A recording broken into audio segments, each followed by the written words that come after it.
Financial innovation is moving at a blistering pace in lots of areas, including digital assets. I commend you on your efforts to provide the necessary rules and safeguards for digital assets while we continue to hopefully come forward with legislation on the Clarity Act. You've spoken about your support for super apps, which would allow for seamless side-by-side trading of different asset classes. For example, a user on one platform could buy or sell crypto alongside traditional stocks while accessing other financial services. Would you outline for us how the super apps, would increase global competitiveness for U.S. registered financial firms and the consumer protection principles that should guide the approach to super apps?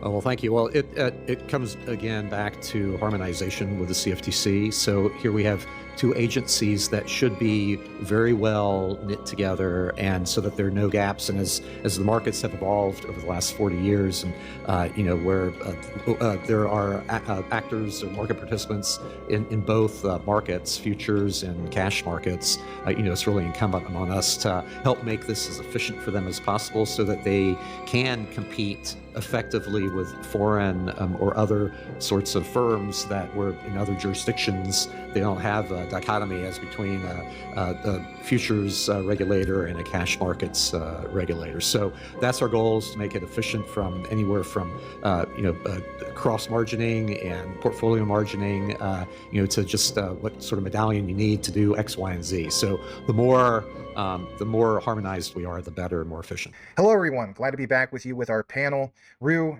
and Rob.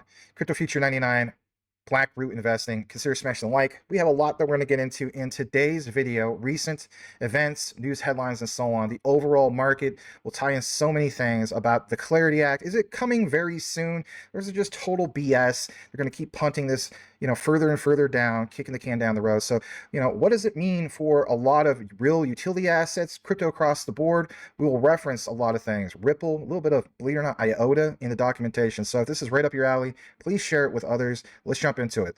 First thing is basically this. Shout out to Altcoin Daily. Smoke also shared it as well, so shout out to him.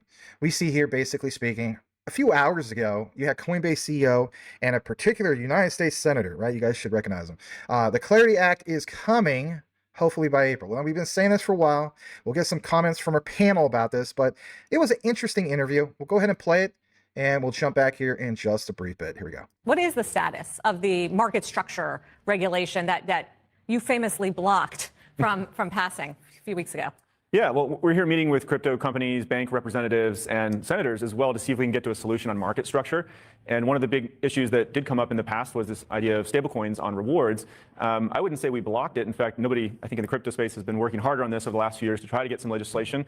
What we did say was the current draft, we had some issues with it. I think that caused everyone to come back to the table. And there's now a path forward where we can get a win-win-win outcome here. A win for the crypto industry, a win for the banks, and a win for the American consumer to get President Trump's crypto agenda through to the finish line, so we can make America the crypto capital of the world. Were you surprised? What was your reaction when he after he's obviously been so involved in this and was so deep on it, and then came out against the version of the bill? How did you react to that? Well, look, I had concerns about the bill. Still have some concerns about the bill. We weren't done. We got hung up on the issue of rewards on stablecoins, which is really, in my mind, really shouldn't be part of this equation. Wait, can we just explain this? Like, why people should care about this? What the whole yields, rewards on stablecoins thing is about? Well, unless you own a bank, you probably shouldn't care. But because if you're an American consumer, what it means is that the cash that you hold, you're going to have competition to pay you more interest. So you're going to be able to get more money for the money that you have in your wallet or the money that you have in some sort of account. So this is very, very good for working Americans, because ultimately this is about giving Americans more rewards for being able to have cash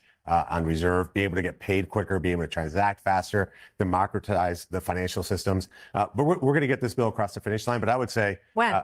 Hopefully by April. Hopefully by April.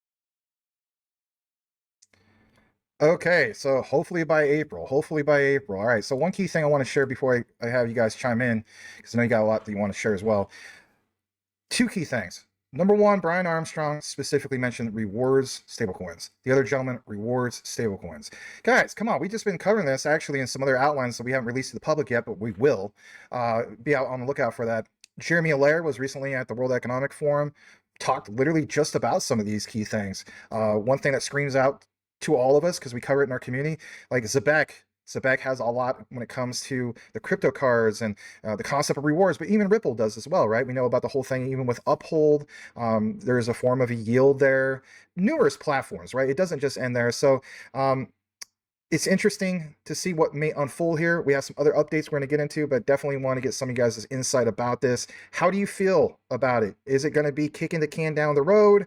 Or again, this is another case of, yeah, stable coins and rewards is a threat to banks, just kind of like 100 years ago, Standard Oil, if somebody came up with a disruptor to that system, that was a threat. Again, roaring 20s, we're now in the 2020s, so it's a different ball game. Your thoughts, whoever wants to take it first. Oh, it is my time to shine. I have a lot of thoughts on this bill, guys, and the reasons behind it. There's a lot of misunderstandings, first off, as to why Coinbase is so opposed to the bill as it was constructed when they opposed it. And some people were saying, well, listen, it's because Coinbase, a big part of the revenue, or some of the revenue, comes from them staking themselves stable coins, right? They have a large stake in stable coin that they gain yield off of, right? So some people say, oh, they're only doing that for themselves. And even if that's the case, who cares? Because if you benefit as a result of Coinbase fighting for your right to have higher yield on stable coins, whether it's selfish reasons or not, does it really matter if you're benefiting? Not really, right? So there's that part of it. But the part that's really bothered me about this whole back and forth is that at the end of the day, the banks are arguing because they don't like they say that it's not fair that the exchanges will be able to offer higher yield, and they're scared that there's going to be a bank run, essentially, where everyone's going to want to withdraw, or a lot of people will want to withdraw their capital and move it over to crypto exchanges like Coinbase, where they can get higher yield on their stablecoin as opposed to their fiat in their savings account, right? So the problem is that banks are not fighting for the ability to offer the same yield as exchanges. They're arguing to stop the exchanges from offering high yield, which tells me that the banks are not trying to do anything that's in the best interest of their customers either.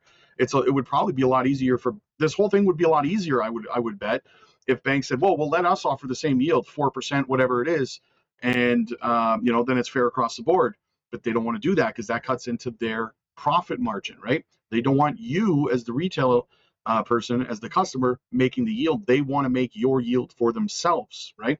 So that's borderline offensive, that argument from the banks, right? So that's really what this whole tug of war has been about, bank profitability. At the end of the day, they say that, oh, they're scared that it's going to cause illicit activity and stuff like that. Banks are not scared that it's going to cause illicit activity. Their bottom line is their money. How much money are they losing by this happening, right? I think we'll probably end up settling somewhere around 2 to 2.5% on yield on stable coins, probably somewhere in the middle, right? But at the end of the day, yes, for me, every single day you're hearing, oh, Trump's going to sign the bill. Oh, it's going to get signed any day now, any time now. Like every day, it's like, we're almost there. We're almost there. And if I'm giving my honest opinion, do I think it's going to happen soon by April? Yeah, probably. I do think that. But I also think it's going to be a nothing burger. I think that if people are expecting the prices of crypto to start going parabolic as soon as we get this Clarity Act signed into law, I think you're going to be very disappointed, right? This is something that is putting in the guardrails, right, for the big picture of the asset class, not in the immediate small term, right? We will be able to make far more money in the big picture, yes, because of this. Don't expect a moonshot the day after this comes into law. So that's kind of my, I'd say 2 cents, but that was more like 9.5 plus 4 pennies. So Yeah, add that ish up, right? I love it. I love it. Just real quick. So, I get it. It's not fair, about them saying, oh, it's not fair for us. Come on. What about us? We don't have it fair. We're always getting the short end of the stick and so on. So I just think it's all theater in that regard. I know you want to chime in. Real, go for it, my friend. Excellent analysis there from both you guys. Basically, banks, shut the fuck up. Shut the fuck up. We bailed you out in 2008. American citizens have, since from what I can remember as a kid, you've gone from 14 tellers to 2 because everybody does mobile banking and they just go to the ATM. There's no reason for you to complain about your profit margin. Absolutely. At all. You used to give us savings in our bank on our savings accounts where we actually had above a percentage point in interest. You don't do that anymore. Again, We bailed you out in '08. Shut the fuck up. You don't get a choice anymore. Give us what we want from the crypto side. And you know what? When you think about it, with the whole Super Bowl commercial where all the coin people were booing the Coinbase commercials, 85% of people think crypto's a scam anyway. So, so you might as well give the people who want to use crypto, who are intelligent enough to see through the scams, right? Give us our interest there. Give us our interest there, and sit down and shut up. Okay, that's my opinion. Yeah, I just want to chime in there really quick, and all I want to say is, me personally, I'm moving towards a future where I much rather would have my USDC Circle stablecoin, whichever stablecoin you prefer, over on my self-custody wallet, and just preloading my Zebec carbon card where I can spend it anywhere MasterCard is, completely eliminating the banks and eliminating fees, as it's a zero-fee card. That's what banks don't want as well, right? But that's the future we're moving into. Sorry, not sorry. And exactly. And I really feel like banks are really going to have to deal with it or get left behind. You see what Trump is creating, or at least on my channel, we've been talking a lot about World Liberty Financial and its relation to Zebec. Okay, USD1, he's creating that. We already know with Tether. Shout out to us, Triple Threat over here, Coinvault over here. We went over USAT, the regulated tether that's being created. We already know about Circles related to the public securitized company that they're bringing public, as well as Coinbase. Banks are going to have to deal with it or get left behind. That's their only choice. Well said, gentlemen. I think we have some things that you want to share real quick, Rob, Yes. and then we'll get more into this outline of what we have, because we have a lot that we're going to get into in regard to how there's a lot of things going on in the background. Shout out to Coach JV, the 3T Warriors Academy. He's always pointing out in his live shows and videos, all this focus is going on over here, and 90% of the whole market will pay attention to that. But then there's this whole other thing over here, and we're going to get into what's going on over there here in a bit. Rob, what do you got? Yeah, so I just want to give a quick shout out to our channel sponsor for all of us, BTCC Exchange. It's where I do all of my trading. Max, I know, and Rue, I know you guys do a lot of your trading over there as well. I do a lot of my spot buys over there. I trade gold and silver as well. Very, very happy with how they treat me. We even implemented it into our trading group in our VIP community because they're so on the spot with everything. They're always running fantastic competitions, and they always address issues immediately. So shout out to BTCC. Use our link down below in the description, guys. Get up to $10,000 in rewards after you fund your account. Links down below. Check it out. Thank you for that, Rob. What we're going to do now is jump back to what we have in this outline. It's important that we do that. Let's pull this up. Again, shout out to our brother in Space Smoke on this one. He makes life so easy. Give him a follow over on the X platform at SMQKEDQG. So what does he have? Again, think about what's going on in the world right now. Payment service provider, PSB, selection for the digital euro will start Q1 2026. All right, I'm going to come back and frame on this. The reason why I'm bringing this up is, do you guys find it interesting, all these things that are happening behind the scenes that most people don't care about? This doesn't tell me my XRP is going to the moon. This doesn't tell me about my Stellar, my Zebec, or my Quant, et cetera, et cetera. That's all I care about. If that's the only thing you care about, yeah. But in reality, people went from one Lambo to one Pinto, right? Who did that? People that bought at the very, very top, and that's bad. Very bad. That's a great way to get wrecked. But when you get more into all the key findings, why am I pointing this out? Again, Ripple, Hedera, and Quant working on specifically what? The digital euro. You might want to pay attention to this. Here's why. Let's jump back to it. We see here specifically, it's all documented. So again, think about Brian Armstrong. Think about the other gentleman from the Senate speaking specifically about what's coming up here soon, Q1 2026. So, okay, they said April. Does this not add up? Well, Smoke points out this is documented. We're going to blow this up a little bit more. And as we do so, we see here on this screen, as we shrink it down just a tad bit, it's the before and after. So the Eurosystem pilot aims to fine-tune the digital euro's design and to ensure its technical readiness. It's a 12-month pilot, right? But look what it says there. And even though this part isn't highlighted, I still want to read it.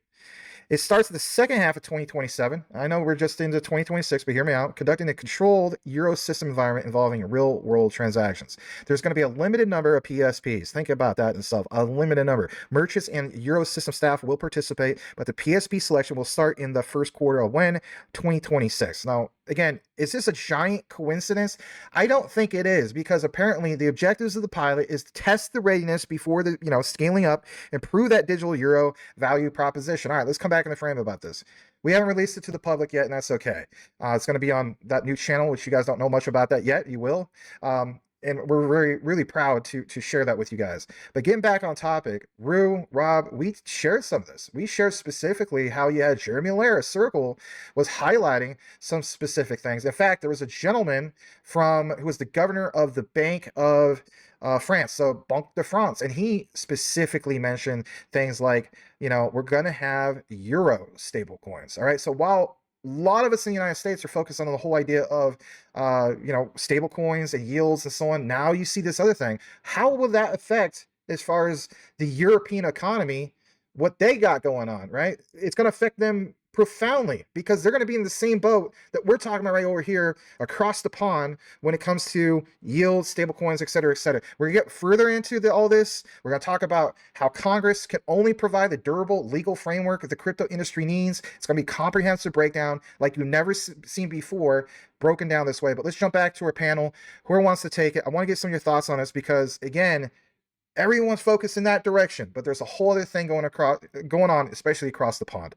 Well, I think that as usual, over across seas, what they're going to do is they're just going to wait to see how things play out and finalize in the U.S., which generally is the case globally. In all of these kinds of situations, they just wait to see, how things shake out in the U.S., and that's kind of where the standard is, right? So I think it will probably be a lot shorter lived and a lot easier to navigate out in Europe and stuff like that. Getting through this whole process once the United States kind of sets the standard and lays the groundwork for where the bar should be set. Absolutely, Rue. So as far as Zebec and things like that we follow, we already know that Zebec has a deal with All Unity stablecoin to kind of unite the euro. And I don't know if you guys saw my show where I did Tempo. Is it a problem for Circle's ARC? Tempo is a layer 2 basically built by Stripe. And they mentioned using the All Unity stablecoin. So it's quite possible there that Tempo and Zebec have a deal there going on. So, and also I saw that Jeremy Allaire of Circle follows Tempo. So it's quite possible that they have some groundwork already for this. This like unifying euro already in place as far as ISO is concerned. And maybe Zebec is a huge factor there. But it's interesting to see if that comes out to be Zebec ultimately. But seeing as how they're Deutsche Bank's global partner for payroll, and Deutsche Bank's one of the biggest banks over there, I think they have a pretty good chance. Fair enough. Thank you for sharing that, Rue. I just decided to do the spontaneous because, in my opinion, this kind of backs up with what Rue just mentioned. We share this numerous times. I share this on my own as well. I want to share the document with you guys. So spontaneous, a little bit of quant, all right? Not really, really long, but I do want to throw that in there because it's going to pound home some things. Number one, from the Quant Developer Hub, the roll-up networks. They point out in regard to a permission network, the whole thing of Quant Besu private network, description Ethereum compatible network, private network operated by Quant, designed for enterprise and regulated use. And it says example, Euro token. Do you find that interesting? Euro token, because again, when you get into the fundamentals of it, it's the purpose. This showcases how permission blockchains and tokens, notice how it says plural, can be connected to the rollup, allowing them to be merged into one execution environment with public tokens. Again, think about these concepts and why we get into the nitty-gritty of it all, because when you do, the documentations can be profound. And the way I look at it is how so. We're going to jump down into this because, again, another key thing for the documentation, whether it's a rollup testnet, whether it's the whole thing with Ethereum, Polygon, you name it, you see here, I should say, the documentation is profound. In this way, on day one, we'll have liquidity from public and permission networks that can be merged in a simple and secure manner to create a unified token layer. Tech-wise, we have continued our detailed audit analysis and perform significant tests on our unified token concept. On day one, is day one sometime in April? When will that be? call it a coincidence. I think it's important to recognize that. Now let's jump back to the main topic that we're talking about. Smoke shares here. Only Congress can provide the durable legal framework the crypto industry needs, and he says it's documented. We're going to share this key clipping. Citation comes from hushblackwell.com. If you want to look into the entire article, again, shout out to Smoke on this one. Let's read the highlight and we'll kick it back to our panel. Documentation says, specifically speaking, both chairs, yes, both chairs were candid about the limits of administrative action. Rules adopted today can be reversed tomorrow. Only congressional legislation can provide the durable statutory framework the industry needs. The agencies are proceeding within existing authority while urging Congress to act with several bills now under consideration, including House-passed Clarity Act and the Senate Agricultural Committee's digital commodities legislation. For firms making long-term investments in technology, infrastructure, and new product lines, regulatory durability is a core business consideration. So to me, when I see the documentation, Rob and Rue, it tells me that we should further expand. We should look into every nook and cranny, what's really going on, not just here in the United States, but abroad. Are we basically the test case, the test pilot for the rest of the world moving forward, or is it all theater? Your thoughts? I've got a little bit to say if Rue doesn't have anything. Now, the whole thought process behind this, or largely, is we want to avoid another Gary Gensler incident, right? With the abuse of power at the SEC, which sounds great on paper when you say it out loud. However, I want to give a little bit of credit. I believe it was to Eleanor Tourette, who brought up an interesting point, I think, last month, that just because these bills are passed into law and stuff like that does not mean for one single solitary second that these agencies can't ignore them, right? So that is, I guess, just a word of caution that I would put out there, right? There is no black and white in this world. There's many, many shades of gray. And when you have a rogue agency with someone like Gary Gensler at the head of it, maybe we have another Gary Gensler, there is a possibility of a world where he just, whomever takes over, Gary Gensler 2.0, and just decides to ignore all of this and just, again, start filing lawsuits and doing whatever they want. Now, we can see this chair of SEC dragged in front of Congress time and time again. But how often did we see Gary Gensler refuse to show up, refuse to take appointments, and just sit there and lie the whole time in front of Congress? And there was never any consequences for anything that he ever did. So while it sounds really good, we've yet to ever see, like we saw Patrick McHenry threaten to hold Gary Gensler, what was it? What was he threatened him with? To force him legally, I can't remember what it's called, the terminology, but to force him legally to turn over documentation. It would have been the first time in history that the head of an SEC had been, prompted legally to provide something that is his job to provide to Congress by Congress, right? So in saying that, guys, and it still didn't happen, right? So it all sounds really, really good, but again, let's not wait with bated breath here, because a new chair can come in. I'm not saying it will, but can come in and really just ignore everything and do whatever they want, because there is no accountability in the government, period. So I'm just putting that word of caution up there. Rue, you got some thoughts about this? Yes, I think in a lot of ways, the rest of the world waits on America to see what it's doing. I've spoken to some friends that, lived overseas in different places, and they say this is the truth. Like, in a lot of ways, we look to America to see where you guys are going, and that's kind of like how our politics will head. And we can kind of look at this and see that there were XRP ETFs around the world before America had our first, right? But when we had ours, that's when kind of everything started breaking out, like Ripple, the case ended and everything like that. In a sense, a lot of the world's political things, they look to us, and they look to us first. And that makes sense. And you look at a place like the DTCC, right? It does clearing for like the entire world, pretty much, it seems. Something like they clear like quadrillions or something like that. So obviously we want to have clear laws here so that that clearing can work in a blockchain way, in an ISO way, and I'm sure without clarity, right? That's going to hinder some of what the DTCC can do.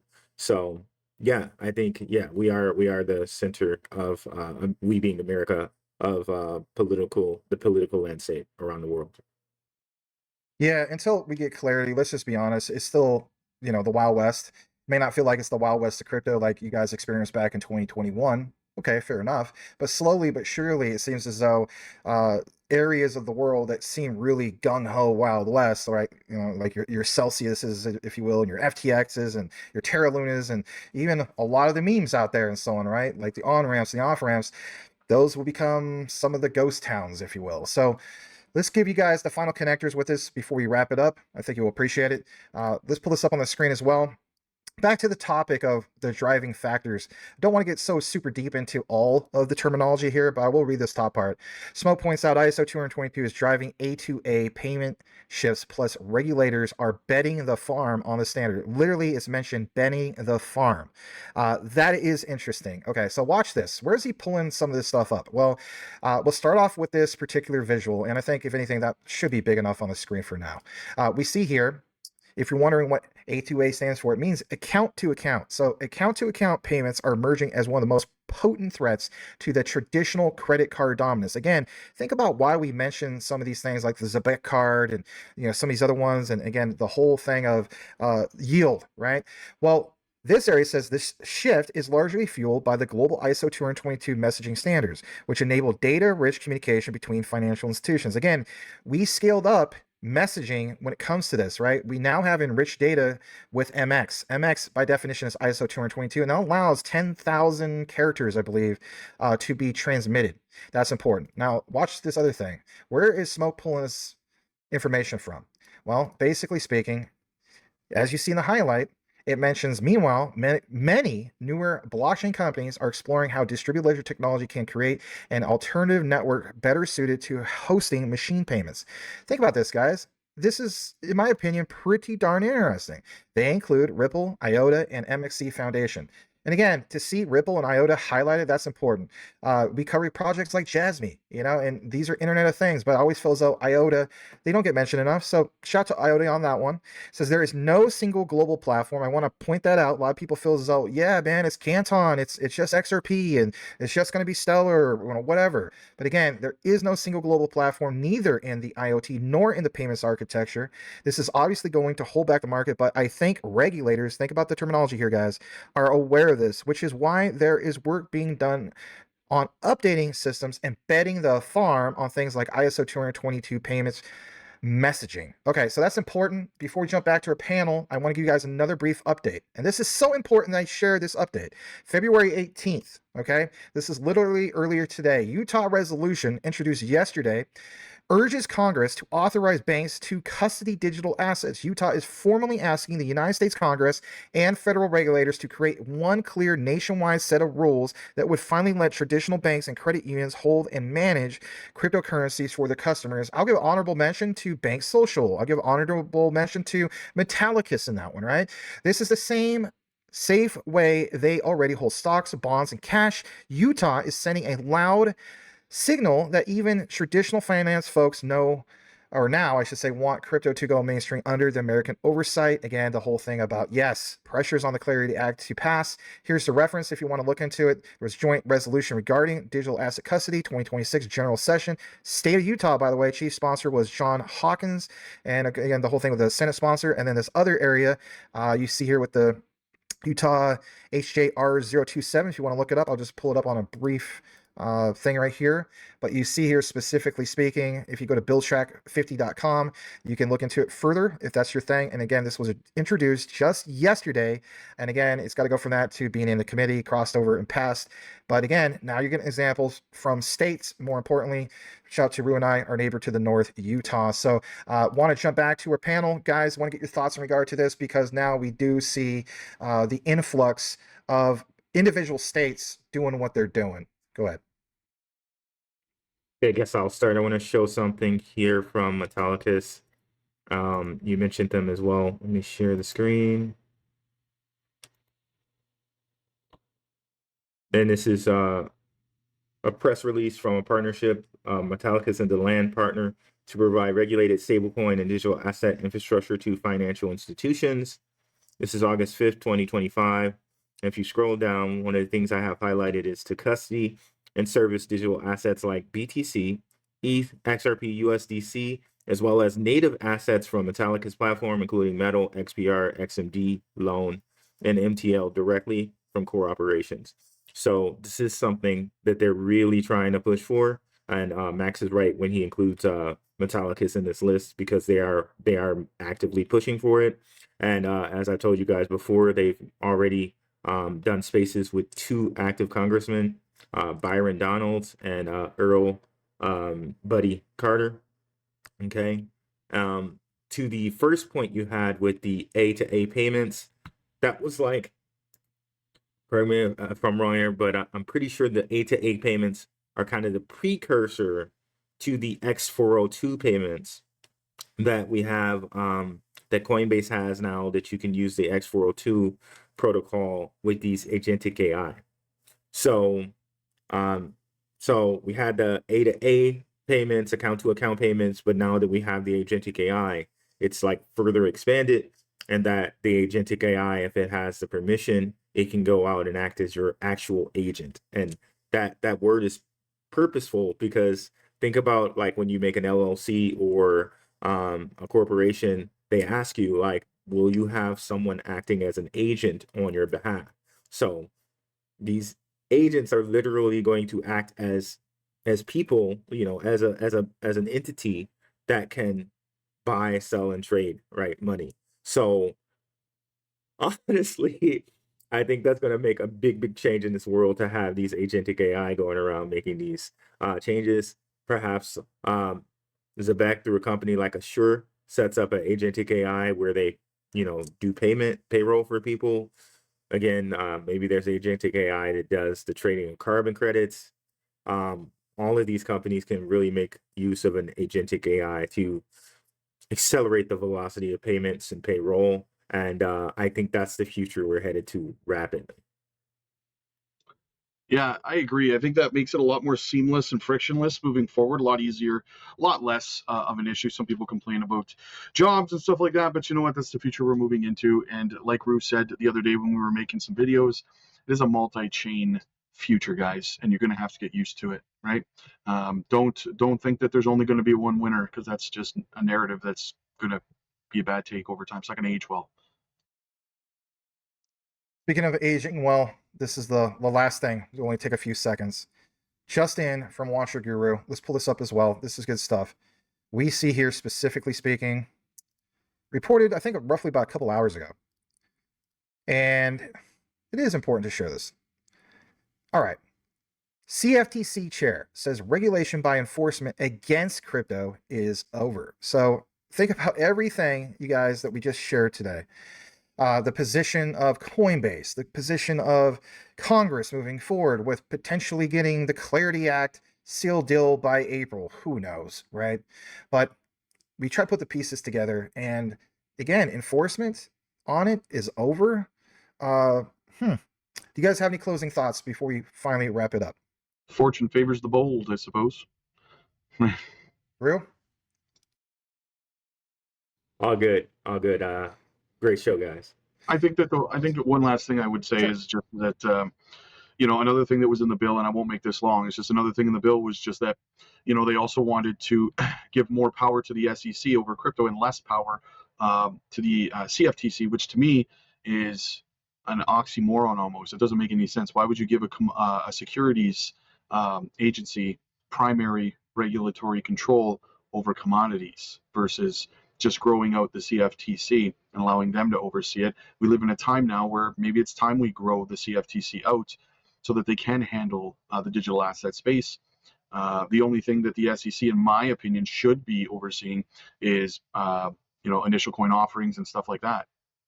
It's interesting you say that, Rob, because I think before she left to MoonPay, acting chairwoman Carolyn Pham, she did sign some orders which gave the CFTC more power over crypto. So unless someone is going to come in and get rid of those orders she signed, as it stands right now, the CFTC should have more power over the SEC when it comes to cryptocurrency. But maybe that's a sticking point of the bill. That's what I like to hear, buddy. And the last thing I'd just like to mention is, keep in mind, guys, when it comes to the CFTC, we already know about Stellar's role with them for many years, established. And in recent news, Brad Garlinghouse was appointed to be a chair to join their board. So now you have the Ripple side of things. Again, the shift, I would agree with the statements from Watch Your Guru. There's a real shift going on, and apparently these things, all the bad suppression, it should be in a rear view mirror. Innovation wins, historically speaking, it does. So thank you guys so much for listening to our deep outline of this concept of the Clarity Act and so on. We gave you guys a lot of information. We threw in some Metallicus in there, just a little tad bit of the sprinkling of the seasonings of Bank Social. We threw in a lot of Zebec, obviously Ripple, a little bit of IOTA, honorable mentions to Stellar and a few other projects. So that's what we do. Hey, do us a solid. If you listen to the entire thing and type in Clarity, it lets us know who's paying attention and who isn't. Be on the lookout from all three of our channels for numerous types of deep dives, et cetera, et cetera. Also check out our Patreons. We drop exclusive content there early, and a lot of times way before many other YouTubers and so on share on their platforms. Things like Canton, things obviously like what Rue and Rob are sharing. I know that you mentioned you covered a project recently, Rob, that you're up over 200 or 400%, something crazy. You want to talk about that real quick? Yeah, Ghostware. We made a 450% return on that. I'm actually dropping another gem over in the VIP Patreon community today. And if you want to share my screen there really quickly, that I sent you there, guys, if you want to learn how to trade or you want to join a trading group, you already know how to trade, guys, we've been absolutely destroying it in our trading group lately. This is one of our mid-level wins. We've got wins of 2,000%, many 200-300% wins. We've been absolutely crushing it. When the market is sideways, when it's down, when there's not a lot of money to be made in the spot market in the immediate term, learning how to trade and be successful and building up your dry powder bags is the best way to go, in my opinion. Again, we have great leaders in our trading group. So check it out, guys. The link will be down below for all three of us over on our Patreons. Check out the trades and stuff like that. Book coaching sessions for me personally. Max, Rue, I don't know if you guys have any highlights you want to point out that you are doing over on the Patreon. If you're doing a lot of the same things that I'm doing, I don't want to forget anything. But just get all the questions answered that you need in crypto, guys, right? Get the guidance that you need to succeed. Yeah, I just want to throw out there, I mean, on mine, I do a lot of articles. I also do video breakdowns, deep dives. I do things that maybe not be able to cover on YouTube because, let's face it, the suppression, et cetera, et cetera. But yeah, more extensive deep dives and so on. I know Rue covers a lot from his platform. If you want to just share a little bit, Rue. Yeah, and we do exclusive open mic night. And I find that the open mic night is really a more intimate setting. Like, people feel really comfortable to ask their questions. And, it's almost like a family type of deal. Like, I'm there, it's a Zoom call. Everybody can speak up if they want to speak up, or show their face if they want to show their face. And sometimes we even talk about non-crypto things. And I know Rob does the open mic nights as well. And he's familiar. Like, non-crypto things come up in the open mic night. It makes it more of a family, right? Like, as you can see there with Rob's group, there are multiple chat rooms in the Patreon where we can talk about different things. I know we talk about stock in our Patreon as well. But yeah, it's a family affair. It really is a wealth of knowledge, to be honest with you, at the end of the day, just to kind of tie it up in a bow. And because you're not just learning from one person, like whether it's me or Rue or Max, but you're learning from the experiences of thousands of people in the communities. And there's always somebody that has an answer to your question, or has been through an issue that you may be having, whether it's with an exchange, a cold wallet, or whatever the case might be, right? So you're really joining communities that are really kind of there to have your back, instead of trying to navigate this space and mumble and fumble your way through it by yourself without any training, education, or experience, right? So learn how to succeed. Check out the links down below. Absolutely. Thanks so much, you guys. Really mean that. We'll be back here shortly with some extended content on some other topics, so be out on the lookout for that. We won't keep you any bit further. We will see you guys in the next video. Over and out. God bless.